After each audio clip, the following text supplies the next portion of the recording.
अभी हमारी टीम है बद्रीनाथ मंदिर और यहाँ से हम माणा गाँव जाने वाले हैं, तो डायरेक्ट आपसे वहीं मिलते हैं। बद्रीनाथ वाला व्लॉग नहीं देखा है तो लिंक डिस्क्रिप्शन में मिल जाएगा। A few moments later. अभी हम पहुंच चुके हैं फाइनली माणा गाँव। सामने जो बैनर आपको दिखाई दे रहा है वो माणा गाँव वहाँ पर लिखा हुआ है और माणा गाँव में एंटर हम हो चुके हैं।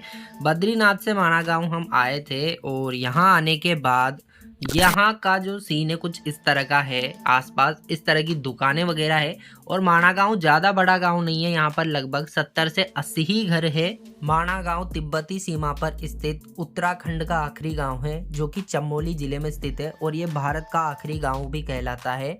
इस गाँव में करीब 70 से 80 ही घर हैं। साथ ही ऐसा माना जाता है कि पांडव इसी गाँव से स्वर्ग के रास्ते गए थे और यहीं से स्वर्ग की सीढ़ियाँ जाती है। आसपास का नज़ारा इस तरह का है। यहाँ से सीढ़ियाँ चढ़ के और ऊपर हम जा रहे हैं गुफा की तरफ। जो गुफा है यहाँ पर व्यास जी की। साथ ही इस गांव में माँ सरस्वती का उद्गम स्थान भी दिखाई देता है और सरस्वती नदी इससे आगे नहीं बहती है, सिर्फ यहीं पर देखने को मिलती है।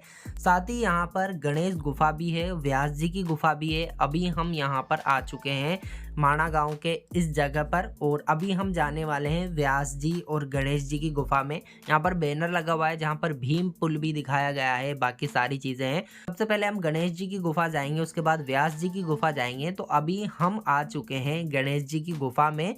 ऐसा कहा जाता है और इसके कई तथ्य भी हैं, कई साक्ष्य भी हैं कि भगवान श्री गणेश ने इसी गुफा में बैठकर जो महाभारत नामक काव्य है, महाभारत जो कि दुनिया का सबसे बड़ा महाकाव्य है, वो इसी गुफा में बैठकर लिखा था। और वेद व्यास जी ने महाभारत के जो भी पंक्तियाँ, जो भी काव्य बोला था, गणेश जी ने लिखा था, वो यहीं पर लिखा था। और इसके बाद यहाँ पर हम जाने वाले हैं वेद व्यास जी की गुफा में भी।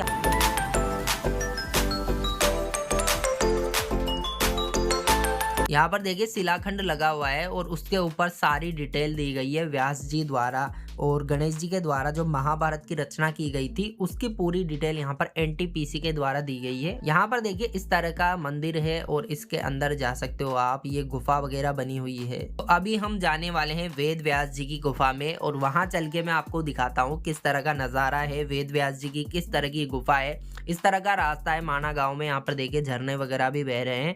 इस तरह का छोटा सा रास्ता है, सकड़ा सा रास्ता। और यहाँ से अभी देखिए हम श्री वेद व्यास जी गुफा में आ चुके हैं। और यहाँ पर जो ऊपर गुफा आपको दिखाई दे रही है इसको जो है वेद व्यास पोथी के नाम से भी जाना जाता है, क्योंकि ये जो चट्टान ऊपर आपको दिखाई दे रही है व्यास पोथी के नाम से जानी जाती है।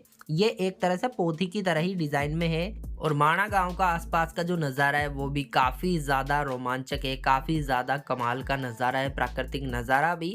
और यहाँ से अभी देखिए हम भीम पुल की तरफ जा रहे हैं। भीम पुल का रास्ता है ये और यहाँ से भी प्राकृतिक नज़ारा काफ़ी ज़्यादा कमाल का दिख रहा है।